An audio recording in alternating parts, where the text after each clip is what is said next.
live streaming, ma'am? Yes, sure.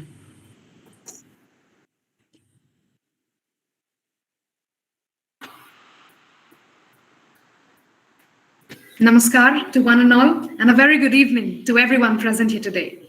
I, Vasundhara Singh, President, Kalindi College Students Union, extend a warm and heartily welcome to all of you. Welcome to the webinar on the life teachings and philosophy of Netaji Subhash Chandra Bose on the occasion of his 125th birth anniversary, which we also celebrate as Parakim Divas. The webinar is organized by Kalindi College Students Union in collaboration with Delhi University Students Union.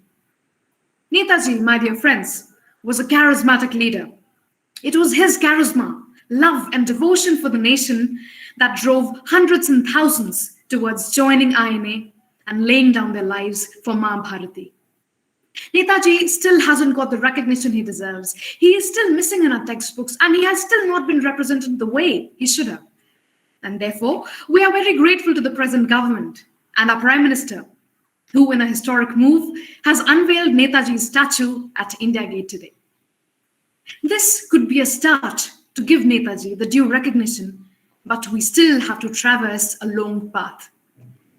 We as Indians must remember, हमारे रगों में नेताजी का खून दौड़ता है. हम सब में नेताजी के संस्कार होने चाहिए. हमें जीना और मरना देश के लिए है. यदि हम इसी संस्कार को, इसी सीख को ग्रहण कर ले, तो ही हम सही मायने में नेताजी को श्रद्धांजलि दे पाएंगे. आप सभी का एक बार फिर हमारे वेबिनार में हार्दिक अभिनंदन. As our chief guest today, we have Dr. Abhishek Tandon. As our keynote speaker, we have Dr. Soumyajit Ray. And as our special guest, we have Mr. Rakshit Dahiya. Moving ahead with the program, I now request Chirajita to present before all a patriotic song.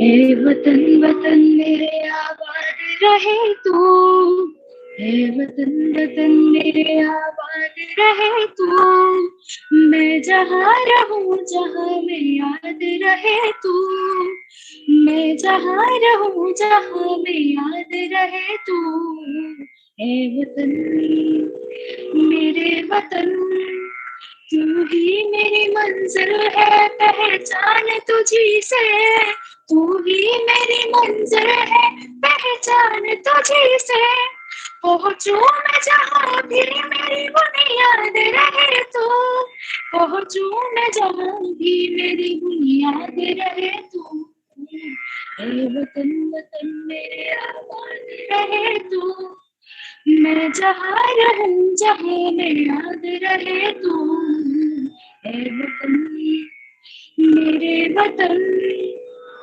तुझ पे कोई गम की आँच आने नहीं दूं, तुझ पे कोई गम की आँच आने नहीं दूं, कुर्बान मेरी जान तुझ पे शाद रहे तू, कुर्बान मेरी जान तुझ पे शाद रहे तू, हे वतन वतन मेरे आबाद रहे तू, मैं जहाँ रहूं जहाँ में याद रहे तू, हे वतन मेरे वतन, हे वतन मेरे वतन, हे वतन मेरे वतन, हे वतन मेरे वतन.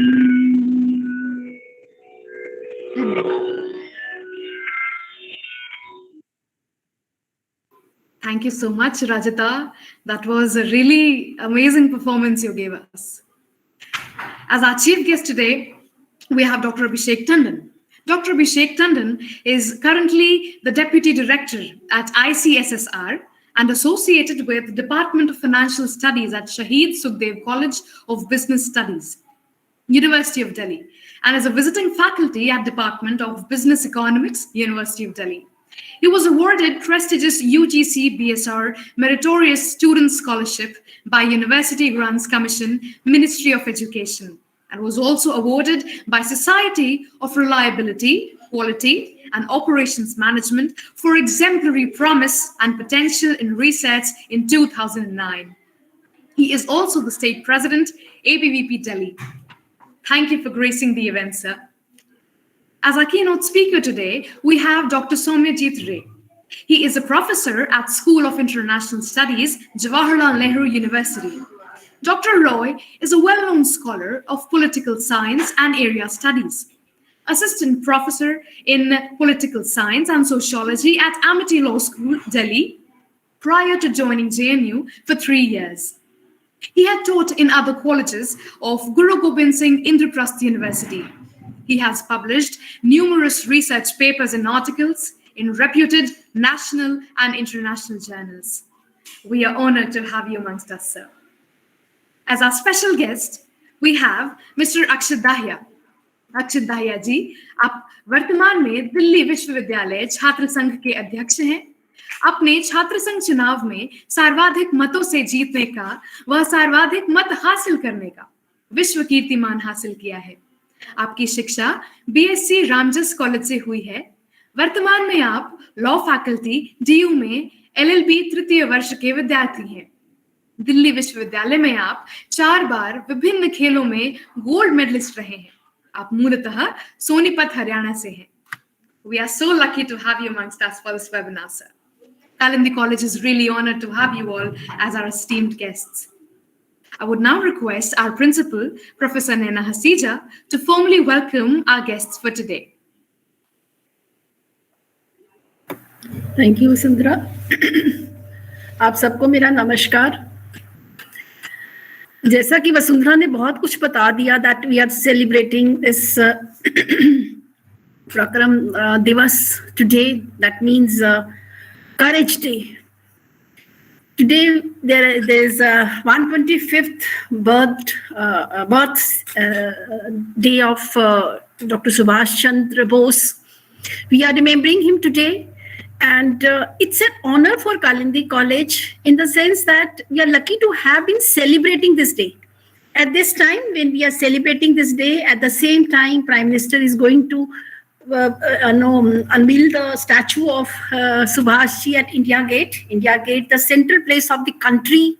And there couldn't have been a better choice than this to have his statue, at India Gate. As I was just trying to, actually since morning I've been attending to these Prakram Divas celebrations. And I came to know that the statue is 25 feet long and 6 feet in width. Great. And, another thing which is very important is that, as Vasundhara said, that Subhash Ji, the kind of importance that he should have been given till now, has never been given by any government, any authorities at all.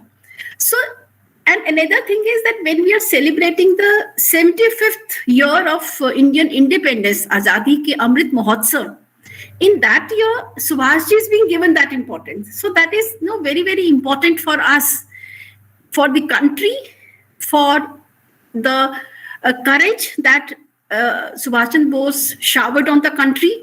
And, from that, I interfere that it's equally, lucky for Kalindi College to be a part of these celebration. Today we have our chief guest, Dr. Abhishek Tandon, who's the director at ICSSR, और वो ABB पे दिल्ली प्रांत के president भी हैं, शहीद Sukhdev college में teacher भी हैं, मतलब बहुत कुछ करते हैं और बहुत बहुत एक्टिव है। और साथ साथ में वो हमें प्रेरणा भी देते रहते हैं। हालांकि हैं तो बहुत यंग, बहुत छोटे, लेकिन हमें प्रेरणा बहुत देते हैं कि किस प्रकार से हमें अपने छात्राओं के भले के लिए कॉलेज को आगे लेके जाना है। So it's not only me who should be grateful to him, I think all the students should be grateful to him. You might have not been knowing him till now, but today all of you are being introduced to him. And I tell you, अपना बहुत सौभाग्य समझिए कि आज वो यहाँ पर आए हैं। समय वमें नहीं होता उनके पास कभी भी। बहुत लोग इस चीज को जानते होंगे कि इनका कभी समय नहीं होता। 1 साल से वो कह रहे हैं मैं कॉलेज जाऊंगा, and he has not been able to come. So इससे आप अंदाजा लगा लीजिए कि how busy he is, but he has agreed to come today, attend this webinar. I am so thankful to you, Dr. Abhishek. Then we have Dr. Somyajit today. from School of International Studies, JNU. I've heard a lot about you, sir, that everybody says that you are a very good orator, speaker, and you have unparalleled knowledge, and you have worked a lot on Subhash and Bose ji. So we will have the privilege to listen to you today. Then we have special guest Akshit Bhaiya ji, who is the president of DUSU. So I welcome you all to this virtual platform. अब मैं 2 minute के लिए अपने student से बात करूंगी और उनको एक चीज से एक कहानी बताऊंगी कि मैं इस कॉलेज में 4 दशक से हूं और मैं आज आपको ये क्यों कह रही हूं कि you are very fortunate, very lucky. मैं आपको एक चीज बताती हूं कि एक समय था कालिंदी कॉलेज में जब एक स्टूडेंट ग्रुप ने ये आवाज उठाई कि हमें एक बार Delhi university student union president, vice president, उनको कॉलेज में सिर्फ इनवाइट करने का हमें अधिकार दिया जाए. I mean just wanted to invite them. और इस बात को लेकर कॉलेज में इतना बवाल उठा कि उन स्टूडेंट्स ने भूख हड़ताल करी, हंगर स्ट्राइक फॉर 12 days. और उन्होंने कॉलेज के सामने टेंट लगाए. वो वहां दिन रात रहती थी, लेकिन उनकी बात को नहीं सुना गया. और फिर इलेक्शंस हुए, रेफरेंडम हुआ कि सिर्फ स्टूडेंट से ये पूछा गया कि आप डूसू के साथ जुड़ना चाहते हैं कि नहीं, हाँ या ना. And you will be surprised, the whole day we gave the duties. हम वो एक ट्रेडिशनल पीपे होते थे जिसमें कि आज भी शायद काफी जगह वो यूज होते हैं, जिसमें कि आप अपना वो वोट वाला कागज डालते हैं. हम उसको लेकर टीचर्स हर रूम में बैठी रही, 2-2 टीचर्स की ड्यूटी लगी, लेकिन एक भी स्टूडेंट कॉलेज में नहीं आया. मतलब एक भी स्टूडेंट ने वोट कास्ट नहीं किया. So that was the condition. और दूसरी चीज ये भी होती थी कि जब हम स्टूडेंट थे तो हमें इतना एक्सपोजर नहीं होता था कभी भी. और फिर एक चीज मैं आपको सिर्फ एक एग्जांपल दूंगी कि हम जो बच्चे यूनियन में कंटेस्ट करते थे उनको घर से पैसे भी नहीं मिलते थे, कोई कंट्रीब्यूट नहीं करता था. तो जो अखबारें होती थी ना, न्यूज़पेपर, ओल्ड न्यूज़पेपर, उसके ऊपर जो हमारी फ्रेंड्स वगैरह कंटेस्ट करती थी, हम अपने हाथों से सुंदर सुंदर राइटिंग से उनके लिए लिखते थे कि किसके लिए वोट देना है, वो उसका रोल नंबर सब करके हम अखबारें चिपकाते थे. और वो भी एक डेजिग्नेटेड प्लेस होता था, आप सिर्फ वहीं लगा सकते हो, हर जगह नहीं लगा सकते हो. तो इस तरीके से हम उस दौर से गुजरे हैं. और आज एक ये टाइम है जबकि आपके student union incharge doctor Renu Gupta, doctor Nisha Bakshi, doctor Ram, मतलब ऐसे ऐसे टीचर्स हैं जो खुद आपको एक प्लेटफॉर्म दे रहे हैं जहां पर कि आप अभिषेक जी जैसे और दहिया जी जैसे उन लोगों को मिल सकते हैं और उसके ऊपर आपकी कोई रोक नहीं है. तो मैंने सिर्फ ये बात आपको आज इसलिए बताई कि जो यंग टीचर्स हैं जो उस वक्त नहीं थी, उनको भी पता होना चाहिए, मेरे स्टूडेंट्स को भी पता होना चाहिए कि एक वो समय था और एक ये समय है. तो एक्चुअली जो आजादी है ना, वो आप लोग एंजॉय करो. हम तो बहुत पुरानी पीढ़ी हो गए, तो कॉलेज की आजादी, घर से आजादी, जीवन में आजादी आप लोग खूब एंजॉय करो और खूब प्रोग्राम्स करो, खूब आगे बढ़ो हर क्षेत्र में. यही मेरी कामना है. And all the best. जय Hind. Thank you so much, ma'am, for your encouraging words. Thank you so much. I would now like to request our convener, Dr. Renu Gupta, to brief about today's webinar. Thank you, Vasundhara. First of all, ma'am, lots and lots of thanks for all your love and inspiration. आप हमें इतना inspire करते हैं कि हम कुछ ना कुछ नया लेकर कोशिश करते हैं कि बच्चों के लिए और कॉलेज के लिए कुछ कर सके. Thank you so much. So first of all, I would like to welcome all our esteemed guests on this platform. Thank you for joining us in Kalindi College. सब बात हो चुकी है नेताजी के बारे में, बट 2 शब्द फिर भी मैं कहना चाहती हूँ कि नेताजी सुभाष चंद्र बोस की जीवटता, धीरता, दूरदृष्टि और राष्ट्रभक्ति पीढ़ियों से हमारे लिए प्रेरणा का स्रोत बनी हुई है. वे एक ऐसी शख्सियत थे जिनका नाम लेते ही हम सब नतमस्तक हो जाते हैं. आदरणीय सुभाष चंद्र बोस आज़ादी के लिए छेड़े गए आंदोलनों के बारे में जब हम सुनते हैं तो निश्चित रूप से जिज्ञासा उठती है कि वे कैसे योद्धा रहे होंगे जिनकी एक आवाज पर लाखों हिंदुस्तानी मर मिटने के लिए तैयार हो जाते थे। तो आइए इस वेबिनार के माध्यम से हम उनके जीवन और उनके सिद्धांतों के बारे में जानने की चेष्टा करते हैं अपने आदरणीय गेस्ट्स के द्वारा। So I hand over the platform to our esteemed guests. Welcome once again. Thank you.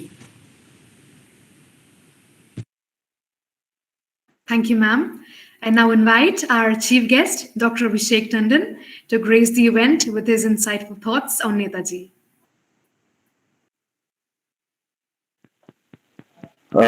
Thank you, Vasundhara. First of all, congratulations to all the newly elected office bearers of Student Union of Kalindi College. And I mean, I really, when I was listening to Professor Naina, ma'am, I could really understand from where she was coming, and she was really speaking from her heart. Netaji Subhash Chandra Bose पे तो मैं बोलना चाहूंगा ही, पर उससे पहले मैं Kalindi college के बारे में बोलना चाहूंगा। कालिंदी कॉलेज को मैं एक लंबे अरसे से कालिंदी कॉलेज में आना हुआ है, बट जब से नैना मैम, और नैना मैम को भी मैं बहुत लंबे समय से जानता हूँ, बट जब से नैना मैम ने as a principal take over किया है, मुझे लगता है कालिंदी कॉलेज में बहुत बड़े चेंज आए हैं। और आज मैं ये कहते हुए मेरे को अच्छा भी लग रहा है कि कालिंदी कॉलेज आजादी का अमृत महोत्सव और अनसंग हीरोज और ऐसे कई सारे सेमिनार्स लगातार कर रहे हैं। मैं तो बल्कि कालिंदी कॉलेज और ऐसे कई सारे कॉलेजेस हैं जहाँ पे मेरे को लगता है कि चीफ गेस्ट शब्द मेरे लिए यूज करना ठीक नहीं है, गेस्ट भी यूज करना ठीक नहीं है। मैं तो आपकी family member, extended family member का ही पार्ट हूँ, तो आप लोग तो मुझे कभी भी बुला ही सकते हैं। So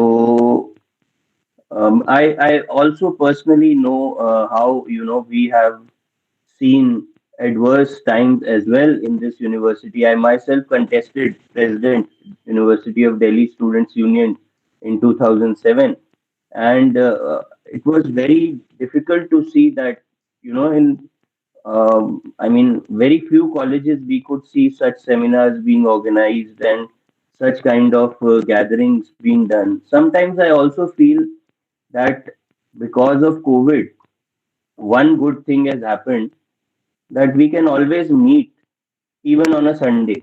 Otherwise, in physical environment, it would have been next to impossible to get such kind of a gathering being done on a Sunday. So that is one thing where we can take positives out of this pandemic. Of course, today we all are here, and I'm thankful to the teachers as well, Dr. Renu, Dr. Ramsari Gupta ji, Dr. Bakshi, and all other teachers. Koi miss ho gaya ho to I'm really sorry. All the students who are here, who want to listen to Dr. Satyajit, who is an expert in this topic. I would just like to say that, we all are lucky that we had someone like Netaji Subhash Chandra Bose, some 75 years back, some 80 years back, that today we all are living freely. Today we can raise our voice. Today we can express our opinions. We have freedom of expression. We have our constitution in place because of so many who laid down their lives to make sure that generations to come live freely, peacefully. So we all are very lucky, and I'm extremely, extremely happy and extremely pleased to see that almost every college is doing one activity or the other under the Azadi Ka Amrit Mahotsav.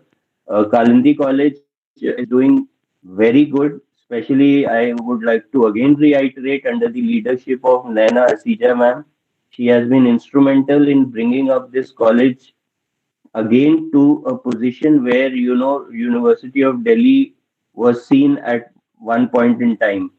And again, this is in another 3-4 months time we are going to have the centenary year of University of Delhi is also going to start. So this is one particular bit which is going to be witnessed by all of us. We all are lucky that we are all part of this institution, this great institution in its 100th year. वैसे तो university of Delhi का जो एक लोगो है वो उसमें एक हाथी है, अगर आप सब लोगों ने देखा हो, एलिफेंट इज देयर। और कभी कभी मैं मजाक में ऐसा बोलता भी था कि पिछले 5 साल में वो उस एलिफेंट की स्पीड में चला है, बट ऐसी आशा है कि अगले 5 साल, और एक डायनामिक वाइस चांसलर भी अभी हमें मिले हैं, ये यूनिवर्सिटी और उसके कॉलेजेस एक वाइब्रेंट यूनिवर्सिटी कैंपस की तरफ जाएंगे और हम बहुत आगे अपनी यूनिवर्सिटी और अपने कॉलेजेस को लेके जाएंगे। और मेरी यहाँ पर before I and I would also like to you know request all of you to take good care of your health, and let us all pray that next time when we celebrate 26th January or Parakram Divas 23rd January, we are out of the clutches of this pandemic and we come back to our classrooms, come back where our students are, come back where our happiness is, and we are just passing this phase, and this pandemic soon becomes an endemic. And once again, I would like to thank all the teachers, all the students, the principal ma'am. Please accept my gratitude from the bottom of my heart, and I'm just like a family member. Thanks a lot for inviting me. Thank you, ma'am. Thank you, Abhishek. Thank you so much.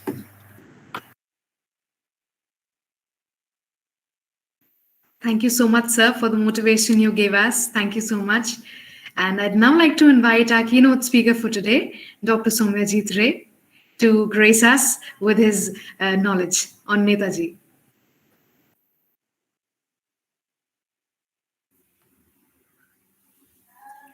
Yeah, I hope you can hear me. Yes, sir. Yeah.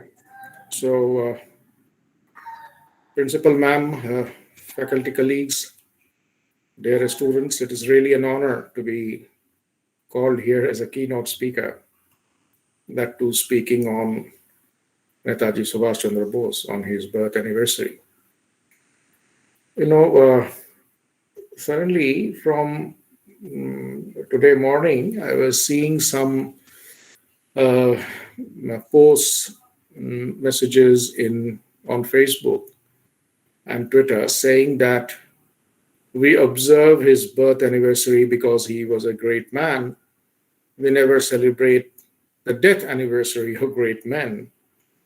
Now, as far as Subhash Chandra Bose is concerned, there is no scope of celebrating his death anniversary because we are not sure when he actually died.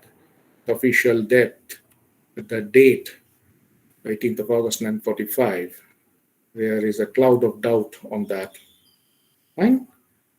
Anyway, so let's talk a bit about someone who could really be called India's first president, because he was the leader of the Free India government, the Azad Hind government at Port Blair that is set up. He was a head of state who was recognized by many countries.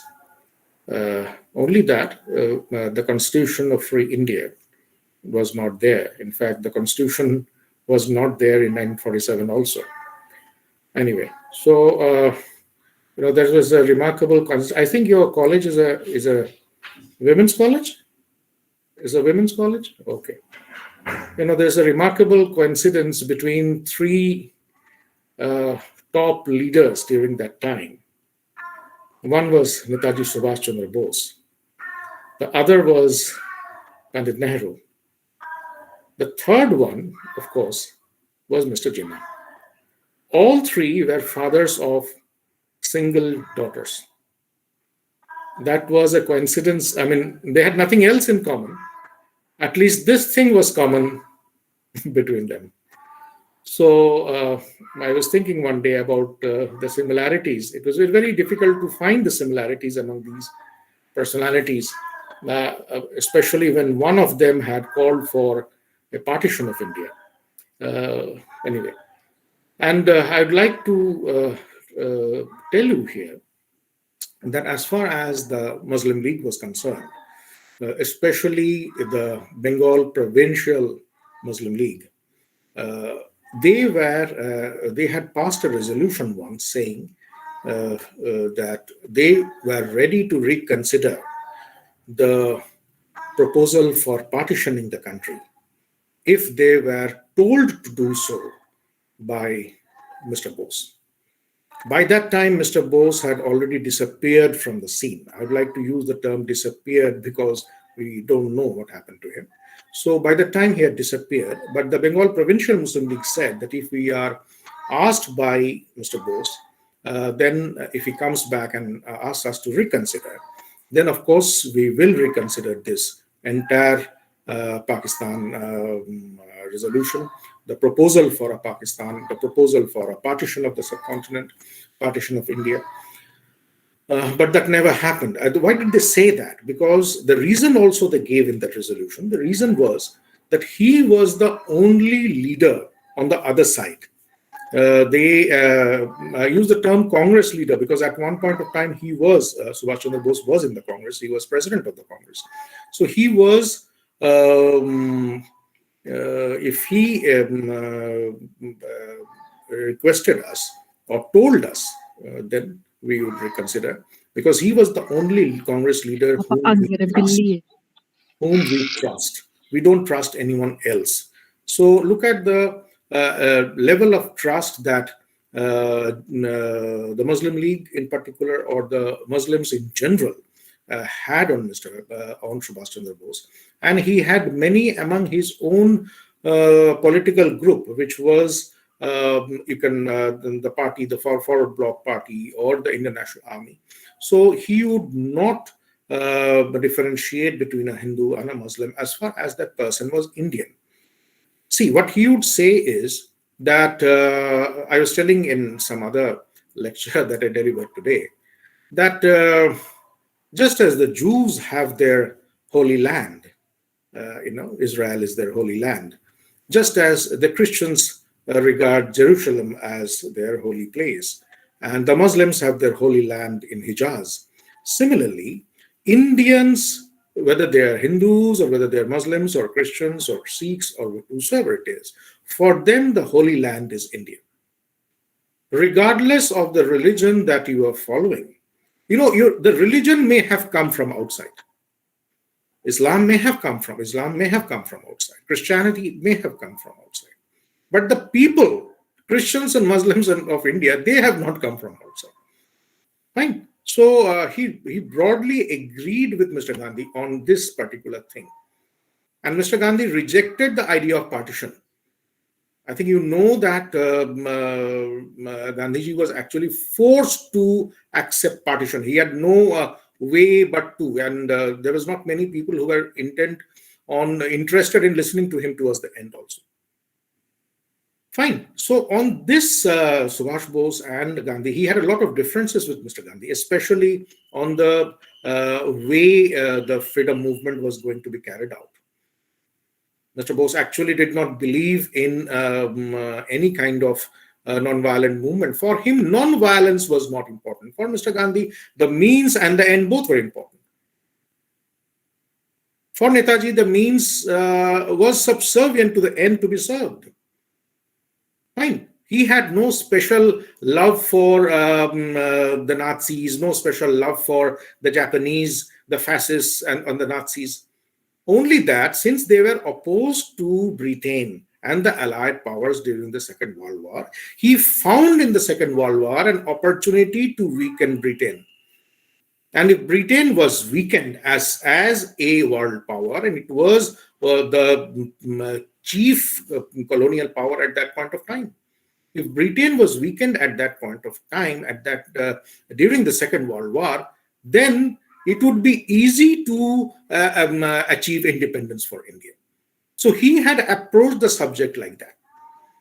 And Dr. Ambedkar was very right in saying that the British actually escaped from India.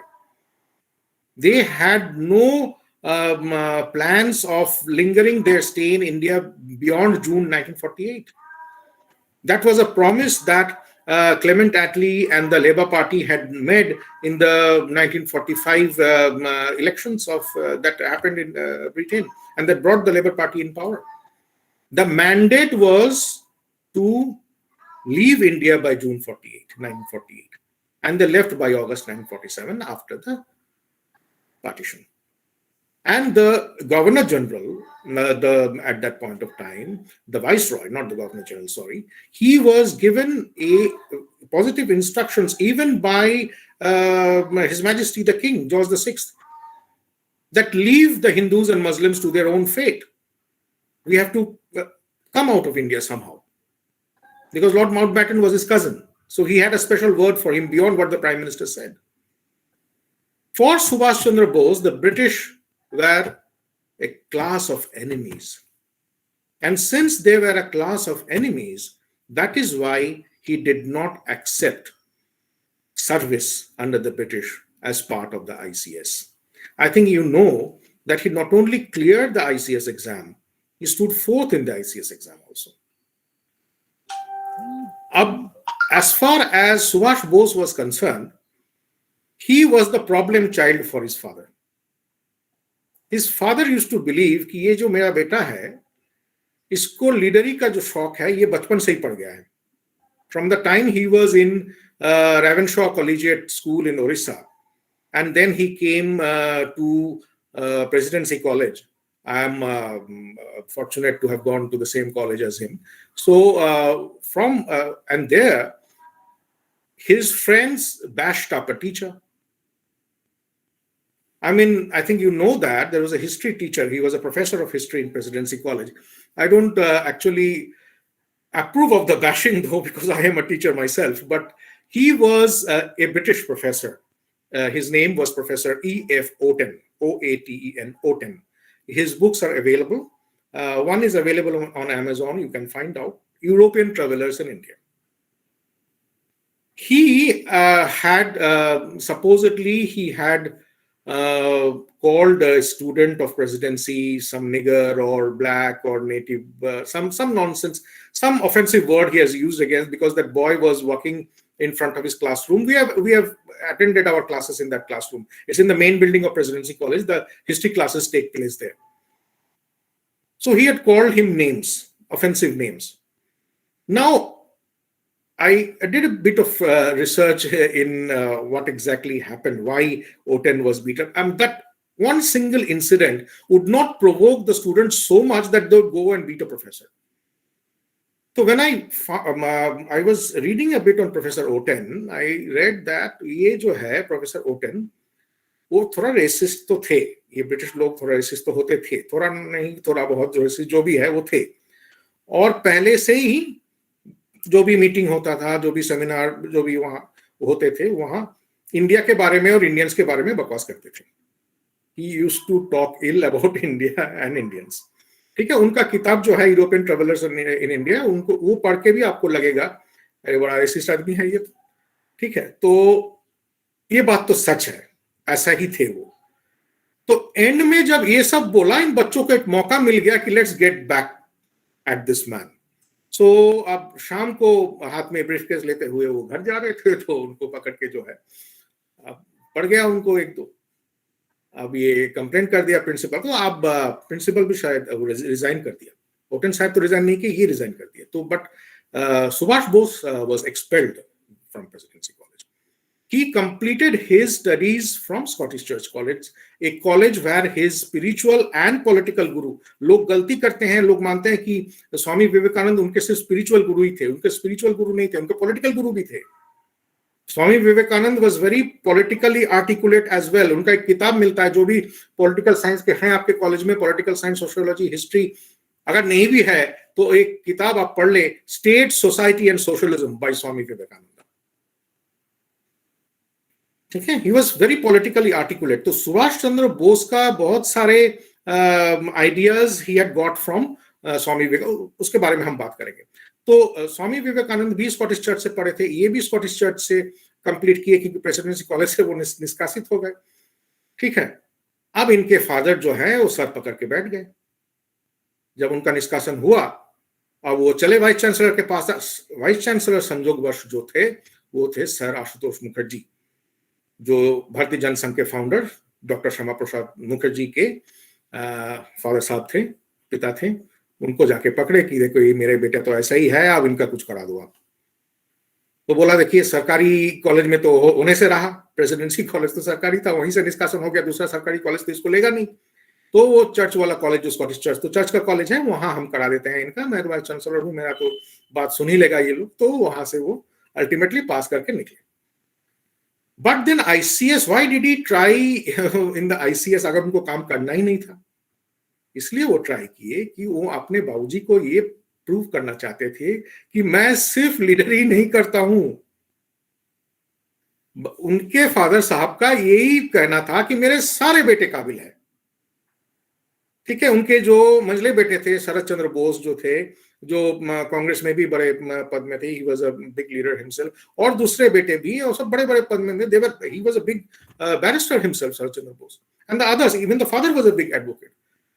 तो उनका ये मानना था कि मेरा यही एक बेटा है जो नालायक है, इसको कुछ नहीं करना है। स्कूल में भी लीडरी करता था, कॉलेज में भी लीडरी कर रहा है, पता नहीं एक तो अब ब्रिटिश के साथ लड़ गया ना, तो मेरे सारे जो दूसरे बेटे हैं उनका भी फ्यूचर डल हो जाएगा। अपना फ्यूचर तो वो जीरो कर ही लिया है, इनका भी डल हो जाएगा और मेरा भी सब कुछ खत्म हो जाएगा। तो अपने बाबूजी से ये प्रूव करना था उनको कि मैं भी काबिल हूं। इसीलिए वो, हालांकि उस टाइम में वो एग्जाम जो है वो लंदन में होता था, ICS एग्जाम लंदन में होता था। तो लंदन में जाके, पैसा तो था ही उनके फादर के पास, तो लंदन में जाके एग्जाम दिए और सिर्फ जैसा तैसा करके निकल लिया, ऐसा नहीं है। फोर्थ भी, ही स्टूड फोर्थ ऑल्सो। उसके बाद वो चिट्ठी लिखे थे, आप ऑनलाइन वो अवेलेबल है, वो जो चिट्ठी लिख के रेजिग्नेशन दिए थे, दैट वाज कि मैं काम नहीं कर सकता। क्या काम नहीं कर सकता? वो अब चिट्ठी में नहीं लिखे कि मैं अपने फादर को प्रूफ करना चाहता था, ये चिट्ठी में लिखे हैं कि आप सर्व नहीं कर सकते इंडिया को एज पार्ट ऑफ ICS, आप रूल कर सकते हैं। आप, हम जो बोलते हैं ना कि IAS ICS को सक्सीड किया है, सक्सीड तो किया है, एज अ सर्विस सक्सीड किया है, उसी को रिप्लेस किया है IAS, बट IAS सर्व करता है, ICS रूल करता था। So if you be a part of ICS, you will actually be part of the ruling class. वो बनना नहीं चाहते थे, इसीलिए बोले कि भाई हमें बख्श दो, हो गया मेरा, इट्स ओके। तो वो जो है ICS ज्वाइन नहीं किए, और उसके बाद वही चीज किए जो चीज के लिए उनके फादर उसको पसंद नहीं करते थे उनको, वो है लीडरी। अब लीडरी उनको करना पड़ा, क्योंकि अगर लीडरी नहीं करते तो India would have gone to the dogs. वो चीज he understood that if you regard politics not as a profession but as public service, then of course you can do something for the people. उनमें अगर आप बोले कि पंडित जी और नेताजी में क्या अंतर था, एम्बिशन दोनों में ही थे, but Pandit ji ambition was more on the personal side. Subhash Chandra Bose's ambition was for the country. हमको बताया गया है कि Subhash Chandra Bose had a lot of differences with Mahatma ji, differences तो थे, even Pandit Jawaharlal Nehru had a lot of differences with Mahatma ji, but वो चीज के बारे में वो कभी बात नहीं किए, क्योंकि वो जानते हैं कि महात्मा जी के साथ हम ओपनली गड़बड़ कर लेंगे तो मेरा पॉलिटिकल फ्यूचर तो जीरो हो जाएगा, क्योंकि कांग्रेस में और इंडिया में चलता तो इन्हीं का है। ठीक है, तो वो तो गांधी जी को पर्सनली बहुत बैकवर्ड आदमी मानते थे। गांधी जी वो सब वैष्णव जन तो, और वो सब प्रेयर मीटिंग और हिंदू बात है, Gandhi ji was a devote Hindu. ठीक है ना, इसलिए वो गांधी जी को बड़ा बैकवर्ड टाइप के मानते थे, बट वो पब्लिकली गांधी जी से कभी लड़े नहीं, सुभाष बोस जैसे। सुभाष बोस का क्या था? Subhash Bose was personally very fond of Gandhi. Gandhi was also very personally fond of Subhash Bose. अब अच्छा, गांधी जी के लिए तो वो लड़का ही था, गांधी जी के लिए तो वो लड़का ही था, he was a young boy. Fine. और मजे की बात यह है कि जब वो उनका सो कॉल्ड डेथ का खबर आया कि 18 अगस्त 1945 में ताइवान में प्लेन क्रैश में वो चल बसे, और ये लोग, उनके फैमिली वाले, उनके भतीजे लोग, उनके भाई लोग उनका श्राद्ध करने का इंतजाम किया, महात्मा जी बोले कि श्राद्ध करने की जरूरत नहीं है, कि श्राद्ध उन्हीं का है, होता है जिनका देहांत हुआ है, इसका कोई प्रमाण नहीं है कि उनका देहांत हुआ है. तो जितना मुझे पता है उनका श्राद्ध आज तक किसी ने किया नहीं है. सुभाष बोस का श्राद्ध हुआ नहीं है, उनका फैमिली ने नहीं किया उनका श्राद्ध. और कौन उनको मना किया था? वो करने जा रहे थे फैमिली. अब मान ही लिए थे कि अब प्लेन क्रैश हुआ है, ये हुआ है, वो है, तो मर ही गया होगा. बट उनके भाई लोग जो थे वो इनकार कर दिए थे मानने से. इनफैक्ट द फर्स्ट कमीशन जो बैठा था उसमें उनका एक भैया was very much, Suresh Bose was very much part of that commission, and he gave the dissentient report. मतलब जो ये करता है, डिसएग्री करता है मेजॉरिटी ओपिनियन से. ठीक है, तो उसमें बट फिर भी श्राद्ध जो करने जा रहे थे तो महात्मा जी बोले कि ना, श्राद्ध ना किया जाए, इसका श्राद्ध उन्हीं का होता है जिनका देहांत हो गया है. ठीक है, कोई प्रमाण नहीं है. अब लोग ये भी अंदाजा लगाते, कॉन्स्पिरेसी थ्योरीज तो होता ही है, अगर कुछ क्लियरली नहीं आया तो उसका कॉन्स्पिरेसी थ्योरीज होते हैं. तो लोग बोलते हैं कि महात्मा जी इतना श्योर अगर थे कि उनका देहांत नहीं हुआ है, उसका मतलब यह है कि उनको कुछ पता तो जरूर होगा. लोग अंदाजा लगाते हैं. यू नेवर नो, हो भी सकता है, नहीं भी हो सकता है. No one ever talked about it. Subhash Chandra Bose के बारे में उनकी बेटी का ये कहना है, प्रोफेसर अनिता बोस पफ का ये कहना है. She is a retired professor now, she is also quite old. तो she came to JNU when I was a student, I remember, but she belongs to a subject which I find very difficult, that is economics. तो इसीलिए मैं उनका substance क्या था speech का वो मैं सुना नहीं, क्योंकि इकोनॉमिक्स में मेरा पासिंग मार्क्स आया था when I was a student in Presidency. But उनको जस्ट सिर्फ देखने के लिए मैं गया था. तो when she came to our college, तब वो सर्विस में थे. तो उनका ये कहना है कि मेरे फादर का जो भी एक्टिविटीज थे, जो भी कंट्रीब्यूशंस थे, उस पे ज्यादा ध्यान दिया जाए, और कैसे वो मरे नहीं मरे इसके बारे में ध्यान ना दिया जाए. मुझे ये कहना है कि इंपॉर्टेंट तो दोनों ही हैं. क्या वो किए थे, उनका एक्टिविटीज भी इंपॉर्टेंट है, कैसे वो मरे नहीं मरे ये भी इंपॉर्टेंट है. एक्चुअली कभी कभी ऐसा होता है, जो मैं अपने स्टूडेंट्स को कहता हूं, मैं हालांकि मैं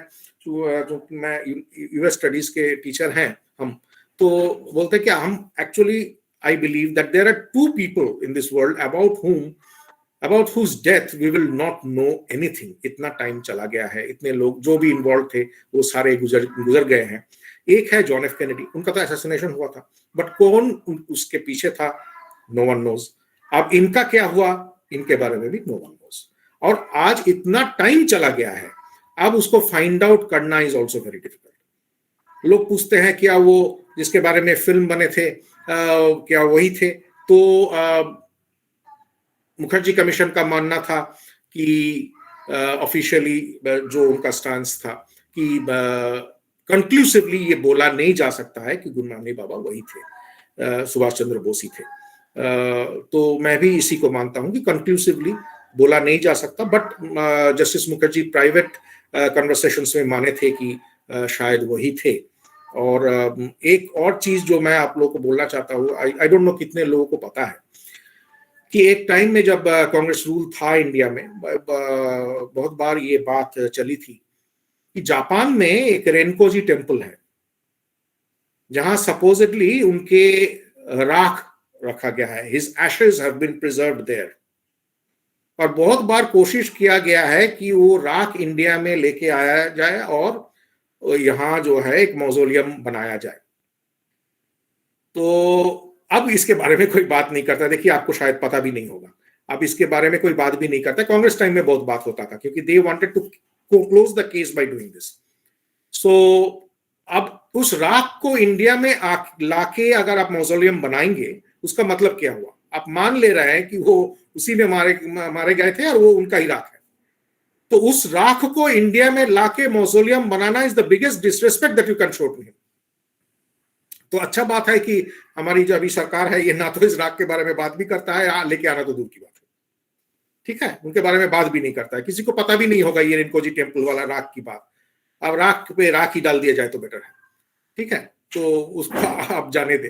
तो अब जो भी है, नेताजी सुभाष चंद्र बोस, जो मैं बोल रहा था, the spiritual Guru and political गुरु स्वामी विवेकानंद थे। Swami Vivekananda was also a very politically articulate man who the sacredness of India that Subhash Chandra Bose got from Swami Vivekananda. That India, each and every dust particle of India is sacred for us.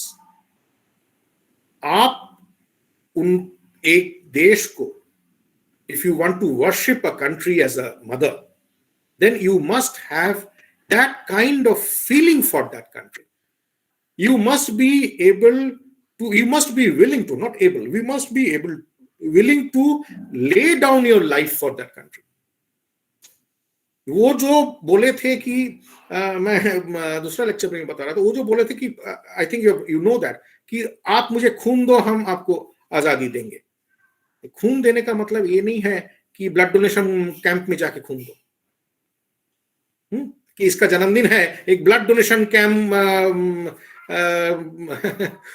हम लगा दिया जाए और वहां जाके खून दे, जो India में होता आया है। हम तो अभी खैर डायबिटिक है तो कोई मेरा ब्लड तो लेगा नहीं, बट जब मैं स्टूडेंट था जेएनयू में, मैं जेएनयू में ही स्टूडेंट था, तो मुझे कोई बोला था, दादा आ जाइए ब्लड डोनेशन कैंप हो रहा है। तो मैं थोड़ा वो सब सुई हुई और ब्लड डोनेशन, इतना सारा खून ले लेगा, तो मैं थोड़ा डरता था। तो वो समझ गया कि मैं डर रहा हूं, तो वो मुझे बोला, दादा ऐसी कोई बात नहीं है, आप जो है अब खड़े हो जाइएगा, फोटो वोटो लेके खड़े हो जाइएगा। तो ये जो इंडिया में जो ट्रेडिशन बना है, this was not the meaning of Subhash Chandra Bose. Subhash Chandra Bose का मतलब था कि इंडिया में एक मास अपराइजिंग हो। उनका स्टोरी सिर्फ आईएनए तक ही सीमित नहीं था। आपको पता है कि आईएनए जब नॉर्थ ईस्ट से घुसने की कोशिश किया, नॉर्थ ईस्ट से तो घुसने की कोशिश करेगा क्योंकि साउथ ईस्ट एशिया उसी साइड में है, उसी साइड में वो लोग साइड से आए थे, तो इंडिया के नॉर्थ ईस्ट से घुसने की कोशिश की, वहां वो किसी कारण हार गए, ठीक है, it was a military defeat. But उनका मकसद ये नहीं था, उनका मकसद था पूरा हिंदुस्तान को जगा देना। इसीलिए देखिए, जब आईएनए ट्रायल्स हुए थे रेड फोर्ट में, जब पंडित जी हमारे कोट पहन के रेड फोर्ट चले गए उनको डिफेंड करने के लिए, वो तो कभी बैरिस्टरी किए नहीं, वो first time and last time वही किए, वो कभी किए नहीं। अब इंदिरा जी बोलते थे मुझे भरोसा, मेरे फादर कुछ करते नहीं है, तो he went wearing coat and वो जो आईएनए ट्रायल्स हुए थे। और एक नेवल म्यूटिनी इंडिया में हुआ था, that was also inspired by Subhash Chandra Bose. And the British accepted कि अगर इस बार वो 1857 जैसा सिपाही म्यूटिनी, एक बार आर्मी में म्यूटिनी हो गया, तो अगर हम तो आप कुछ नहीं कर सकते भाई, हमको तो भागना पड़ेगा। जो अंबेडकर जी बोले थे भागे थे, वो भागे ही थे। ये India independence act and transfer of power and you know we did it like this and we did it like that, ये सब नौटंकी था। They were actually fleeing from India, ठीक है। तो नेताजी सुभाष चंद्र बोस का मकसद था मास अपराइजिंग। और तुम मास अपराइजिंग करोगे, ब्रिटिश तुमको छोड़ देगा? छोड़ नहीं देगा ना। तो there will be massive retaliation on the part of the British. And massive retaliation का मतलब है there will be blood bath. And ये सच है, क्योंकि प्राइम मिनिस्टर चर्चिल उस टाइम में बोले थे कि अगर हम जीते, वो तो 1945 में हार गए कंजर्वेटिव पार्टी अगर जीत जाता, तो उनका प्लान था कि ब्रिटेन का सारे आर्म्ड फोर्सेस इंडिया में पोस्टिंग करा देंगे और सारे इंडिया के जितने सारे ये लीडर है, बिना ढाल तलवार वाले लीडर जितने हैं, सबको एक साथ जो है हिरासत में ले लिया जाएगा, ठीक है। वो तो खुशी खुशी गिरफ्तार हो जाएंगे, क्योंकि जेल में जाके तो उनका लाइफ का कोई चेंज होगा नहीं। अरे जेल में कंफर्टेबल लाइफ अगर होगा तभी ना तुम जेल में बैठ के डिस्कवरी ऑफ इंडिया लिख पाओगे। जेल में अगर लाइफ कंफर्टेबल नहीं होता है तो कोई डिस्कवरी ऑफ इंडिया लिख पाता है? जेल में बैठ के तो लिखे थे ये सब, वो 3 किताब लिखा, देखो फ्रॉम अहमदनगर फोर्ट जेल लिखा हुआ है उसमें। एक तो डिस्कवरी ऑफ इंडिया जैसा डिफिकल्ट किताब, वो कोई हिस्ट्री के स्टूडेंट नहीं, हिस्ट्री के टीचर स्टूडेंट नहीं थे, वो केमिस्ट्री के थे एक्चुअली, ऊपर से बैरिस्टर भी थे। And he wrote the 3 books without foot noting at the, क्योंकि उस टाइम में उनके पास उतना ये नहीं था, वो कागज पेन ये सब ये कर देते थे, entire thing he wrote from his mind. But अगर जेल का जो माहौल है वो अगर सावरकर जैसा होगा तब डिस्कवरी ऑफ इंडिया लिख पाएगा? निकलेगा हाथ से ना। यही था अंतर। सुभाष चंद्र बोस को भी पता था कि हमको तो मारेगा जरूर, या तो डायरेक्ट मारेगा या तो मरवाएगा। The big question is when and how. ये तो उनको पता ही था कि हमको मार, उसको जो वार क्रिमिनल अमेरिका के लिए और ब्रिटेन के लिए वार क्रिमिनल तो वो थे। एंड पंडित जी भी क्लेमेंट एटली को चिट्ठी लिखे थे कि योर वार क्रिमिनल, हमारा तो एनिमी, ये और नहीं लिखे, योर वार क्रिमिनल। वो ये बोले भी थे कि हम, I will fight him with a sword if he comes back. ठीक है ना? तो वहां सोशलिस्ट लीडर वो भी थे, सुभाष बोस भी थे, पंडित जी भी थे, बाबू जयप्रकाश नारायण भी थे। तो सिर्फ पंडित जी क्यों सक्सेसफुल हो गए प्राइम मिनिस्टर बनने के लिए? ठीक है, कुछ तो रीजन होगा।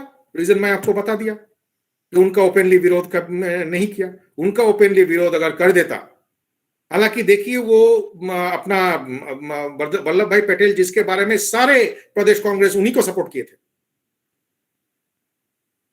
उनको भी बैकआउट करा लिए वो, हालांकि उन्हीं के प्रांत के थे, उनको बैकआउट करा लिए और ये बैठ गए। हम ये नहीं बोल रहे हैं कि पंडित जी काबिल नहीं थे, पर इसका ये मतलब नहीं है।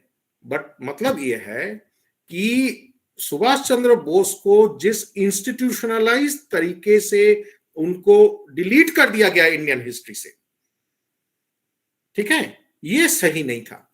This was a bigger disservice. This was a bigger disservice than what Britain and America had done to him. Fine. आप इंडिया में देखिए, सुभाष चंद्र बोस का एक कलकत्ता में एक नेताजी रिसर्च ब्यूरो है, वो भी कांग्रेस के आशीर्वाद से बनी थी। तो कैसे क्या रिसर्च होता है वहां, you know very well. But Netaji के बारे में रिसर्च इंडिया के बाहर ज्यादा इंपॉर्टेंट और ज्यादा डिटेल्ड में, ज्यादा डीप एग्जॉस्टिव एक्सटेंसिव रिसर्च होता है, चाहे आप अमेरिका चले जाइए, चाहे आप ब्रिटेन चले जाइए। दुख की बात है कि उनका जो इंडिया जो है, जिस इंडिया के लिए वो जिए और जिस इंडिया के लिए वो मरे, उस इंडिया में ही किसी को कुछ पता ही नहीं है। रिसर्च करना तो दूर की बात है। ठीक है, यूथ आइकॉन तो थे, बट जब तक वो कुछ बन गए थे वो यूथ और नहीं थे। ठीक है, but he was such a man that he did not need to be young himself to inspire the young. ठीक है ना? वो ड्रेस पहनते थे जरूर। I think you know that he used to wear a dress. He was addressed as his excellency Subhash Chandra Bose. But इसका मतलब ये नहीं है कि वो फैसिस्ट थे या नाजी थे। उसको उनका कोई लेना देना नहीं था वो सब चीज से। उनका तो ये प्लान था कि अब हम सोवियत यूनियन चले जाते हैं एंड सोवियत यूनियन से प्रेशर दिलवाते हैं इंडिया के ऊपर, ब्रिटिश के ऊपर, क्योंकि सोवियत यूनियन और ब्रिटेन अलाई थे सेकेंड वर्ल्ड वॉर के टाइम में। सोवियत यूनियन, ब्रिटेन, अमेरिका और सोवियत यूनियन तो उस टाइम में अलाई थे ना, बाद में एनिमीज बन गए कोल्ड वॉर के दौरान। ठीक है, उस टाइम में तो अलाई थे। They had a common enemy in Nazi Germany and fascist Italy and fascist Japan, but उस टाइम में तो अलाई थे। तो उनका लगाव ना तो कम्युनिस्ट से था। कम्युनिस्ट के बारे में तो वो बोले, उनका कलेक्टेड वर्क सब पढ़ के देखिए, बोले कम्युनिस्ट गद्दार होता है ये लोग। एंड उनमें सबसे, कम्युनिस्ट में सबसे बड़ा प्रॉब्लम ये होता है कि they are not patriots for the simple reason that their ideology prevents them from becoming patriots. Because their ideology is an international type. ऐसा नहीं है कि वो पैदाशी एंटी नेशनल है, जैसे कुछ लोग पैदाशी एंटी नेशनल है. सो पैदाशी एंटी नेशनल नहीं है वो, उनका आइडियोलॉजी उनको प्रिवेंट करता है नेशनलिस्ट होने से, क्योंकि बोल रहा है workers of the world unite. Communism, which is the political ideology of Marxism. Marxism is a philosophy, and communism is the political ideology that is derived from that philosophy. तो ये इंटरनेशनलिस्ट है. But दुख की बात यह है कि world में जहां जहां कम्युनिस्ट पार्टी सत्ता में आया है, वो सारे कम्युनिस्ट पार्टी पेट्रियट्स हुआ करते थे. चाहे वो सोवियत यूनियन में communist party of Soviet union हो, चाहे वो कम्युनिस्ट पार्टी ऑफ चाइना हो. अब यही एक कंट्री है जहां हम देखें कि आप जानती हैं, आप क्या देखें, क्या क्या नारे लगाते हैं, कहां से आजाद देश के आजाद देश से आजादी की नारे लगाते हैं. सुभाष चंद्र बोस के सामने मानिए ये आजाद देश होता और आजाद देश से आजादी का नारा लगाया जाता, वहां कोई ट्रायल वायल नहीं करते, वो गोली मार देते. There is no debate regarding India. India के बारे में, इंडिया के सॉवरेनिटी के बारे में कोई डिबेट नहीं हो सकता. This is something you have to learn from Subhash Bose. India के बारे में, इंडिया के सॉवरेनिटी को कॉम्प्रोमाइज किया तो उसको गोली मार दूंगा, बस finish. There will be no debate कि इंडिया क्या है, इंडिया एंशिएंट था कि इंडिया मेडिएवल था, कि इंडिया को औरंगजेब ने जोड़ा या अकबर ने जोड़ा या ब्रिटिश ने जोड़ा, ने किसने तोड़ा, भारत था या भारत था. ये सब डिबेट में नहीं जाएंगे. इंडिया का विरोध किया, गोली मार दो, फिनिश. यही तो करने चाह रहे थे ब्रिटिश को, वो गोली मारनी तो जा रहे थे. बोलो भगा दो इसको यहां से, ठीक है. And the second world war, as I told you, it was an opportunity for him. On the other side, the Congress said that we should not be using this weakness of the British government, कि अभी वो week है, अभी हम आंदोलन छेड़ दिए. अरे अभी तो मौका है. And what nonsense thing that Congress and Mister Gandhi used to say कि हमारा जो लड़ाई है ये ब्रिटिश सरकार के खिलाफ है, ब्रिटिश इंग्लिस्तान के लोगों के, इंग्लिस्तान के आवाम के खिलाफ नहीं है. Just tell me one thing, उस सरकार को चुना किसने है? ब्रिटिश गवर्नमेंट को चुना किसने है? ब्रिटिश गवर्नमेंट क्या डिक्टेटरशिप था? It's a democracy. वो चुना किसने है? The British people. The British people like the idea of a colony. आपको मैं ये बता दूं कि बहुत सारे जो यहां वाइसरॉय बन के और उसके पहले ईस्ट इंडिया कंपनी में के जमाने में जो गवर्नर जनरल बन के आए हैं, फॉर एग्जांपल अब लॉर्ड क्लाइव का बैकग्राउंड देख लीजिए. वो लॉर्ड तो यहां आके बने थे. He was from a very humble background, और उनके जैसे बहुत हम्बल बैकग्राउंड वाले आए थे इंडिया में. लोअर मिडिल क्लास के लोग थे जो यहां आके बड़े आदमी बन गए इंडिया में आके. बट वहां के लोअर मिडिल क्लास के लोगों को ही इंडिया के ऊपर राज करना, इंडिया को कॉलोनी बना के रखना, इंडियंस को कॉलोनी बना के रखना, कॉलोनी बना के रखना, ये अच्छा लगता था. तो ये बहुत गलत है और ये गुमराह करने वाली बात है कि saying that we our struggle is against ये सुनने में बड़ा अच्छा लगता है. He is such a great man. He says that our struggle is not against the British people, our struggle is against the British government. What the hell? That same government the government itself is elected by the people. लोग चाहते ही हैं ऐसा सरकार हो, और जब लोग चाहे कि बहुत हो गया इंडिया से, इंडिया में बहुत हो गया, हम लोग इंडिया से वापस आ जाएंगे, तब वो 1945 में लेबर पार्टी को चुने. क्योंकि लेबर पार्टी बहुत सारे प्रोमिसेस किए थे, बहुत सारे सपने दिखाए थे. उसमें एक सपना यह था, भाई इंडिया का बहुत हो गया, हम वापस आ जाते हैं इंडिया से. तो इसीलिए 1945 में वो लेबर पार्टी को चुने. जब तक वो चाहते थे कि कॉलोनी बन के रहे, तो कंजर्वेटिव पार्टी को चुनते थे. लेबर पार्टी कौन सा दूध का धुला हुआ? लेबर पार्टी तो पार्टीशन करके चला गया, एक कम्युनल पार्टीशन करके चला गया, लाखों मार दिए, हिंदू मुस्लिम को लड़ा दिए, ठीक है. They made killers out of common people. अगर आप हे राम मूवी को देखे हैं, जो कमल हसन ने बनाया था। अब कमल हसन खुद गुमराह हो गया वो अलग बात है, बट वो एक्टिंग तो अच्छा ही करता था, वो तो आपको माननी पड़ेगी। तो वो उस मूवी शायद मनी रत्नम बनाए थे, तो उसमें कमल हसन था, उसमें एक डायलॉग था, he was a Hindu there and he tells Premier Saravardi कि you have made killers out of common people। ठीक है ना? तो ये चीज नहीं होता, इस चीज को रोका जा सकता था, क्योंकि ये जो नेशन के अंदर division and division leading to partition, ये चीज something that Subhash Bose could never even imagine, let alone participate in.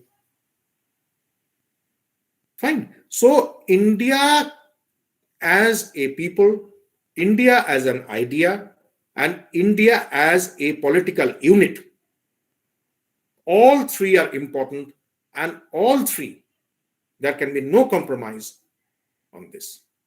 And this is what we have to learn about Subhash Chandra Bose, that he regarded this entire country, सिर्फ patriotism ही नहीं, patriotism not only for the land, love not only for the land and her people, the land and her traditions. Fine, her songs, her dances, culture, everything, food, dress, everything we have to preserve. जो स्वामी विवेकानंद बोले थे, तुम होते ही कौन हो बताने के लिए कि हम गलत है और तुम्हारा जो उपासना पद्धति है वही सही है, तुम्हारे पादरी लोग शू पहनते हैं वो सही है, हमारे पंडित जी सिर्फ एक जमुई पहनते हैं और ऊपर कुछ नहीं पहनते हो तो अनसिविलाइज्ड है। ये क्या बकवास है? This is the worst kind of ethnocentrism that it was not only ethnocentrism, it is racist in character, that हम civilized हैं और आप uncivilized हैं. The entire British rule was based on this, to convince Indians that you are inferior, you are uncivilized, and we are here to civilize. तो यही हमारे विवेकानंद जी बोलते थे, अगर हम बोले कि इस पॉइंट में हमारे नजर में तुम अनसिविलाइज्ड हो, तब व्हाट अबाउट दैट? फाइन। वो जो ब्रिटिश का जो ये कॉन्स्पिरेसी है, ये फर्स्ट टाइम पकड़ा था ये स्वामी विवेकानंद, और ये चीज इसीलिए सही गुरु चुने थे Subhash Chandra Bose. Fine. So I hope I should not be, I think I should not be talking longer. I hope that I could at least send some observations that I wanted to make in front of you. And before I demit the podium, I must say that it's a great gesture that the government of India has decided to put a granite statue there. Until the time the granite statue is built, there will be a hologram statue in that place. And my fervent appeal to the government of India is that whenever the granite statue will be made, and his name and his details will be written, engraved on that statue. So it must be written Netaji Subhash Chandra Bose, 23rd January 1897 to ? Not 18th August 1945, because that is debatable. Even the Taiwan government has said there was no plane crash on that day. Thank you very much, and it was a great honor speaking in front of you. Thank you. Sir मैं बस एक चीज कहूंगी कि जब आपका वक्तव्य चल रहा था जी, सो I mean, at least मेरे को एक बार as if I am being carried away, और ऐसा लग रहा था कि जैसे आपने पता नहीं कितना समय बिताया है नेताजी के साथ। ऐसे लग रहा था कि आप अपना जो एक्सपीरियंस हम बताते हैं ना किसी को कि मैं वहां गया फिर वो देखा, it was just like that. It was so natural, very nice, very nice. Thank you so much. बहुत बढ़िया रहा हमारा चयन, आपको बुलाना और आपसे सुनना, बहुत बढ़िया। Thank you, sir. Thank you, sir. I enjoyed thoroughly. Thank you. Just like our principal madam said, sir, it was so overwhelming to be hearing you all this while. I really have goosebumps when you were talking about Netaji, his life stories, and how what a patriot he was. And just by listening to his life stories, that patriotism is incited in all of us. हम में भी वो राष्ट्र सेवा करने की का जुनून आ जाता है सिर्फ उनकी कहानियां सुनने से. और आपने बहुत ही अच्छे तरीके से डॉक्टर रे you presented, and just like our principal madam said, I was totally into the story that you were telling us. Thank you. I had one question, if you allow, I could ask. Sure. I read this letter. It was circulating for quite some while in social media. That ये तो हमको बताया जाता है कि Netaji died in a plane crash in 1945. But ये नेहरू ने letter लिखा था to Russians कि it was, I think the date was 18 September 1948. He wrote that Subhash Chandra ji, he was somewhere in Russia. So somewhere or the other, I want to ask you whether this letter, is it true or not, or whether this is something fake rotating in social media. और ये चीज अगर ये सच है ये बात, तो ये बहुत ही दुख की बात है. It is such a matter of misfortune for all of us. We feel like we've been cheated. ये हमसे क्यों दूर रखा गया कि नेताजी कब थे, कहाँ थे. ये बहुत ही गलत बात है यदि ये हुआ है. ये I was really agonized when I saw this. So I want to ask you whether this thing is it true or not? See, one thing I can tell you, I will not tell you, I don't know anything as far as the letter is concerned. What I'm telling you is that there was a deep suspicion on the part of the Indian leadership, on the part of the US leadership, and on the part of the British leadership, that Netaji is somewhere in the Soviet Union. And Netaji had been kept under arrest in the Soviet Union under instructions from maybe Mr. Nehru, and or maybe Nehru was a party to that. Now there is there is also a tradition which says that Sarvepalli Radhakrishnan, when he was ambassador to the Soviet Union, he had seen Netaji Subhash Chandra Bose in a gulag in Siberia. A gulag is a labor camp, a Soviet labor camp. So he is supposed to have seen him, but then he became president of India, and after that he never spoke anything. So many people say many things, you never know that. But there are people who believe that he was in the Soviet Union. His family, that Sarath Chandra Bose, about whom I talked, the barrister Sarath Chandra Bose, he believed that Netaji was in China. And if you believe those who push the Gumnami Baba theory, that he had entered India from Tibet, Tibet is where Tibet is, for all practical purposes, is very much part of China. So if he had survived that thing, I mean, there was no plane crash, so there is no question of survival. जो plane crash हुआ ही नहीं, उस plane crash से survival कैसे? तो जो भी हुआ है, उनका प्लान था किसी भी तरह सोवियत यूनियन जाके सोवियत यूनियन से प्रेशर दिलाना. तो वो चीज हो नहीं पाया. वो चीज शायद वो वहां पकड़ लिए गए.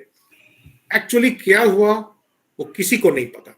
और सबसे दुख की बात है कि पता हो जाता, अगर इंडिपेंडेंट गवर्नमेंट ऑफ इंडिया, चाहे वो पंडित जी हो, चाहे इंदिरा जी हो, इस चीज को, क्योंकि दोनों कमीशन, एक कमिटी बैठा था, एक कमीशन बैठा था. A committee during the Shahnawaz committee and the Khosla Commission. Khosla Commission Indira ji बिठाए थे, Shahnawaz committee वो पंडित जी के टाइम में. तो दोनों ही अगर sincerely इस चीज को investigate करता, और तो there would have been some result would have come out. कुछ नतीजे पे पहुंचते. एक्चुअली इन लोगों का कोई इंटरेस्ट इसलिए नहीं था क्योंकि नेताजी को दूर रखने में इन लोगों का फायदा था. इसीलिए ये इस चीज को सही ढंग से इन्वेस्टिगेट नहीं किया गया. और जैसे मैंने बोला कि आज इतना टाइम चला गया है, and people involve, all of them are dead now. So इतना टाइम चला गया है और सारे लोग जो इन्वॉल्व थे सारे मर गए हैं, अब उनका देहांत हो चुका है. तो अब और बोला नहीं जा सकता एग्जैक्टली क्या चीज हुआ था. उस टाइम में फाइंड आउट हो सकता था जब इंडिया इंडिपेंडेंट हुआ था 1947 में अगस्त में. और ये कब गए? 18 अगस्त 1945 को ही अब अगर हम मान के चले तो उस टाइम में सिर्फ 2 ही साल हुआ था. सो उस टाइम में अगर ये लोग सिंसियरली इमीडिएटली पावर में आने के बाद अगर सिंसियरली इस चीज को देखते तो 100% कुछ ना कुछ जरूर निकलता। ये इसलिए नहीं देखे कि नेताजी को दूर रखना ही नहीं, नेताजी को इंडिया के बाहर, इंडिया के पॉलिटिक्स के बाहर रखने में ही इन लोगों का फायदा था। Thank you. Thank you, Dr. Somajit Ray. It was such a pleasure. From the bottom of my heart, I say this. And when I say this, I'm saying this on behalf of all others. It was such a pleasure, and it was a matter of such an honor to listen to you. Thank you so much for your Thank you, very amazing lecture, Dr. Ray. I would now like to invite our special guest for today, Mr. Rakshit Dahiya. Ji thank you so much. सबसे पहले तो बहुत बहुत धन्यवाद Kalindi college और उसके student union का कि इस समय जब कोविड के प्रकोप थर्ड वेव पूरे देश में है एंड हर जगह कर्फ्यूज है, लॉकडाउन है, हम अपने कैंपसेस से दूर हैं, तो उस समय एक ऐसे इनोवेटिव आइडिया के साथ, एक ऐसे इनोवेटिव सोच के साथ हम आए और अपने आज़ादी के अमृत महोत्सव को जोड़ते हुए हमने एक इतना अच्छा इवेंट करवाया। वास्तव में मुझे बहुत कुछ आज जानने को मिला, बहुत कुछ ऐसी बातें, क्योंकि मैं भी बहुत स्टडी करता हूँ स्वामी विवेकानंद जी के विचारों से। पर्सनली मैं बहुत ज़्यादा प्रभावित हूँ, सुभाष चंद्र जी बोस के विचारों से काफ़ी प्रभावित हूँ, लेकिन फिर भी इतना कुछ आज जानने को मिला तो मैं उसके बारे में तो ज़्यादा विषय नहीं रखूँगा, लेकिन मैं बस यही बताना चाहूँगा कि जैसे मैं जब दिल्ली यूनिवर्सिटी में आया तो 2016 में मैंने एडमिशन लिया और मेरी जो पढ़ाई हुई है वो एक सरकारी स्कूल से हुई है। I studied in a government school in a small village in Haryana. तो वहाँ से निकल के जब यहाँ पर आए थे तो लगा था कि कहीं कोई गलती तो नहीं कर दी है, इतने बड़े शहर में इतनी बड़ी यूनिवर्सिटी में एडमिशन लिया है, whether I will be able to adapt in this environment और नॉट, समझ पाऊंगा नहीं समझ पाऊंगा। उस समय इंग्लिश भी नहीं आती थी, तो एक थोड़ा मन में एक सेल्फ डाउट था।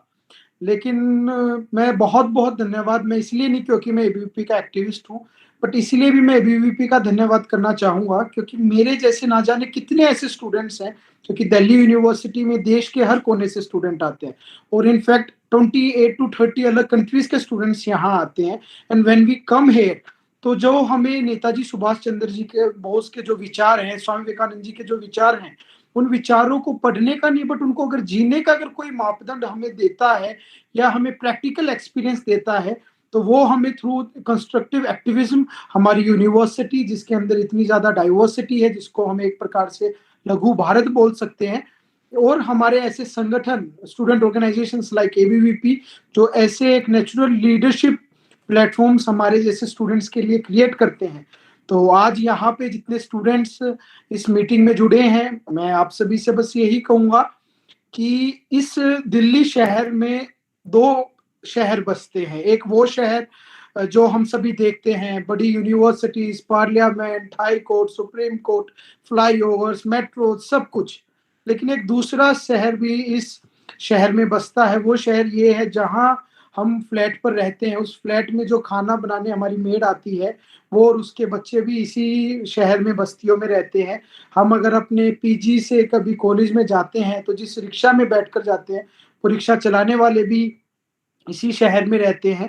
तो there are two different cities in this one city. तो अगर हमारा एक नेचुरल टैलेंट, इस यूनिवर्सिटी का जो टैलेंट है वो इस यूनिवर्सिटी की 4 बाउंड्रीज या हमारी कैंपसेस की बाउंड्रीज तक सीमित ना रहे।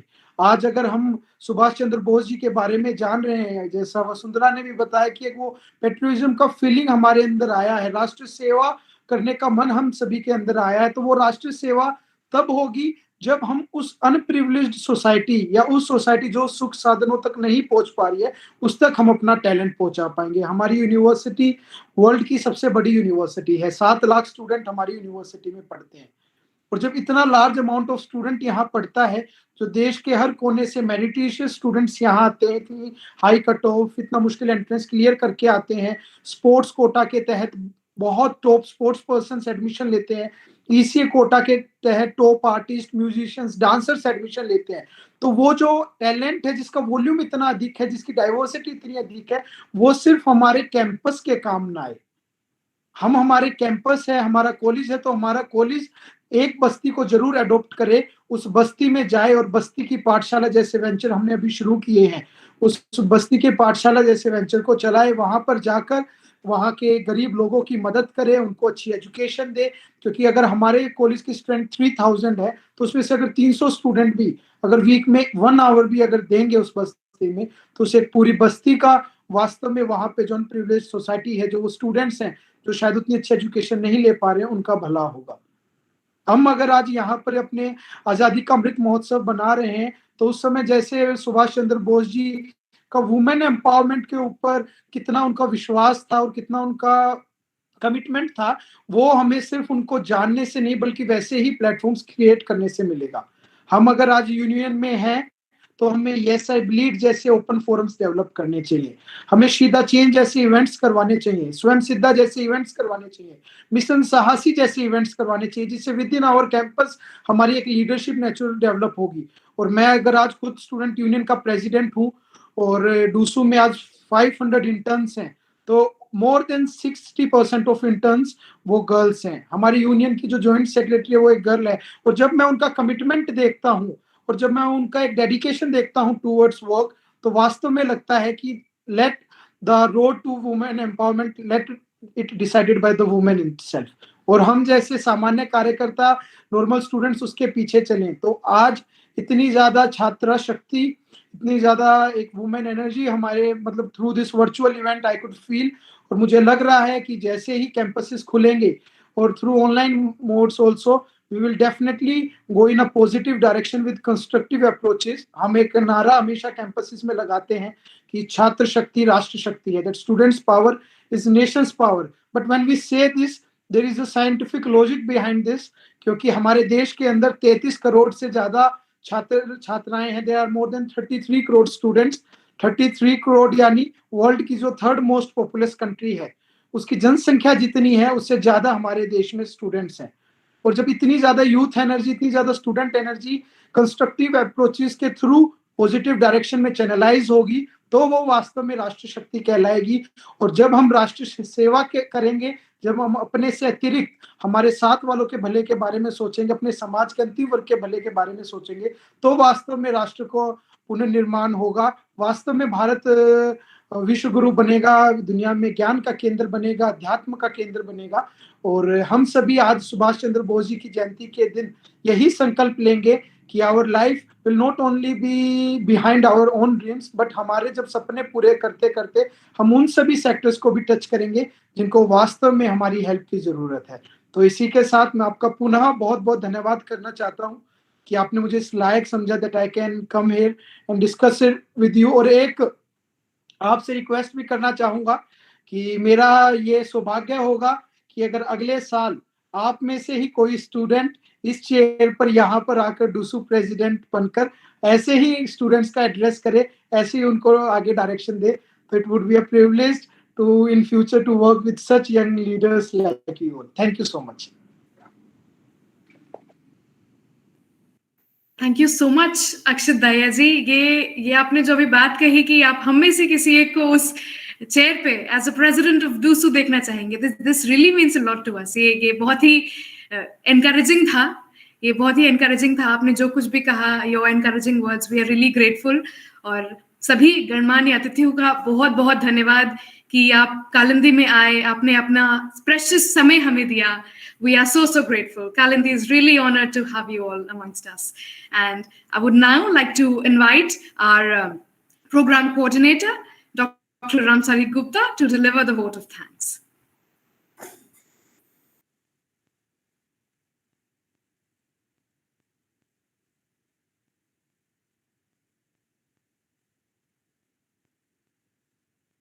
Hello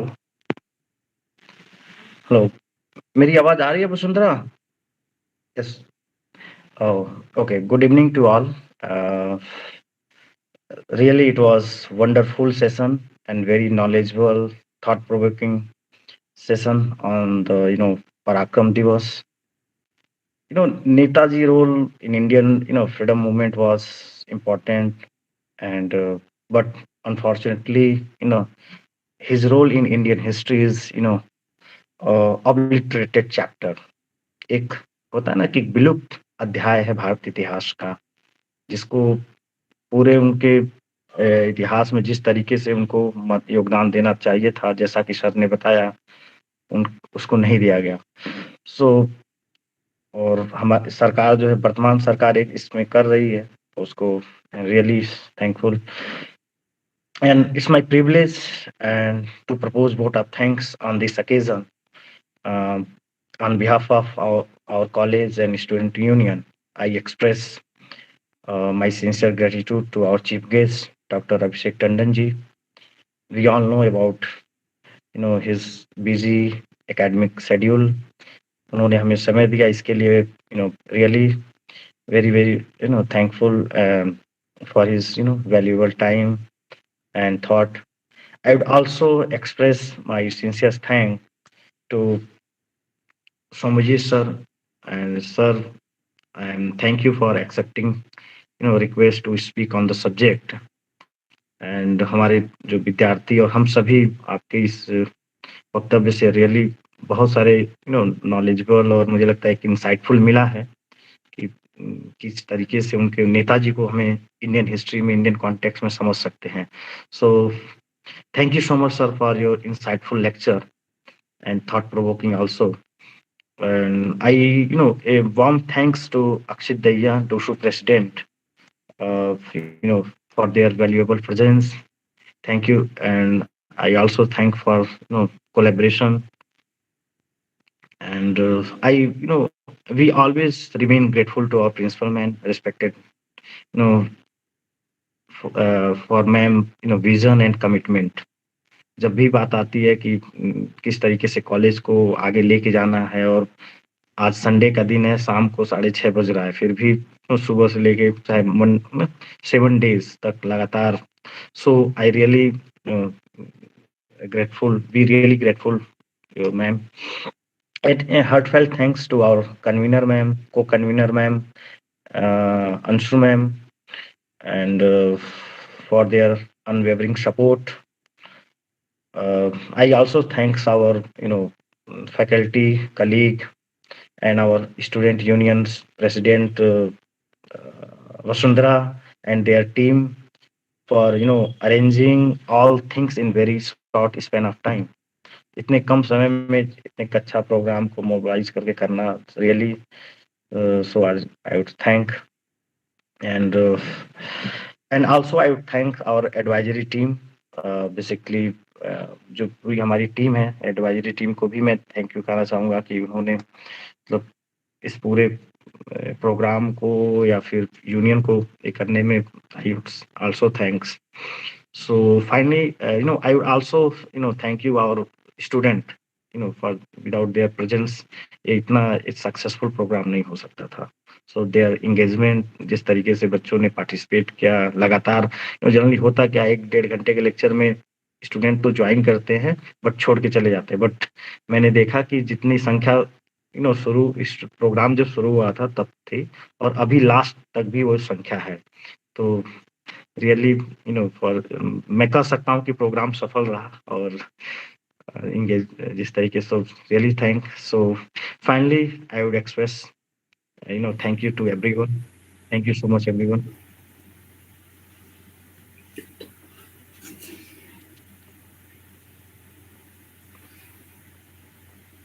Thank you ma'am. Thank you doctor Ram, thank you so much. बहुत बढ़िया रहा, बहुत सक्सेसफुल रहा. Yes ma'am. एक बात बोलना चाह रहा था. कैन आई से समथिंग? कहिए प्रेमपाल जी, प्लीज कहिए. आज दिन में मैंने सुबह से 7:30 बजे से अब तक 4 प्रोग्राम अटेंड किए. ये मेरे कॉलेज का लास्ट प्रोग्राम था and I was not aware even there कि मैं एग्जैक्ट 5:07 पे ज्वाइन किया. मैंने उनमें 2 स्पीकर्स को सुना, एक जो श्री चंद्र बोस, सुभाष चंद्र बोस के नेफ्यू है, उनको सुना, और अभी सर को सुना. मुझे लगता है कि लाइफ में मैंने इतना रिसर्च बेस्ड और इतना मोटिवेटिंग लेक्चर नहीं सुना. मैं मैथमेटिक्स का टीचर हूँ, मैथमेटिक्स का स्टूडेंट कह लो, but this is first time in my life that I am so motivated from your lecture. Really thank you sir. Somaji sir, it was really great. बहुत बढ़िया. Sir आप college आइए, जब pandemic खत्म हो जाएगा तो प्लीज आप कॉलेज आइए, हमारे स्टूडेंट्स को फेस टू फेस मोटिवेट करिए। जी, I'm looking forward to that. I hope that that day will come soon and we will be out of this pandemic very soon. And I'll surely come to your college. 15 अगस्त को शायद वो statue ready हो जाएगा। जी जी, उस दिन हम celebrate करेंगे। जी जी, मैं आपका कॉलेज जरूर आऊंगा, आपसे मैं मिलना चाहूंगा। Thank you so much, thank you for thank you so much, thanks everyone. Renu ji, Anshu ji, thank you ma'am, thank you नाम सबका बहुत बहुत थैंक्स, पूरी कमिटी का। Very well organised Vasundhara, very well done, thank you so much, thank you ma'am.